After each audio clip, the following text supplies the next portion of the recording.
që nga një shkurti, barnat po detyrohet të shes më lirë se sa I ka blerë. Kjo pas vendimit të Ministrisë së Shëndetësisë për unifikimin e çmimit të produkteve medicinale. Për farmacistin Gzonit Saliaj, kjo situatë është qetësuese. Neve na obligon me shit ilaçe ose produkte me kosto më të ulët se sa na I kena furnizuar, që në bazë deklaratës ATK-s domethënë edhe këto bjen në kundërshtim.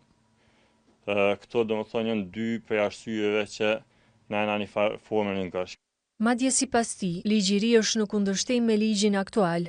Ne një numër gjatë që na obligon neve me I vendos çmime, domethënë banave që bjen në kundërshtim me ligjin fuqi, cilin duhet ta veprojnë domethënë vendosjen e banderolla që është desh normal më kon me çmime në këtë rast, është desh me domethënë në bazë ligjit në fuqi me vendos furnitorët me shumicë.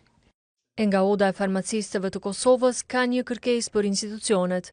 Kërkesa jonë është që të shfuqizohet vendimi dhe të ulet Ministri I Shëndetësisë, të koordinohet me komunitetin farmaceutik, me shoqatat e distributorëve, me të gjithë ku ka rol farmacisti dhe të koordinohen për më të mirën e mundshme, sepse vetëm ne si Kosovë dhe Bielorusia nuk e ka të rregulluar ligjin për unifikimin e çmimeve, në të cilën ne si komunitet farmaceutik jemi duke kërkuar tash 20 vite.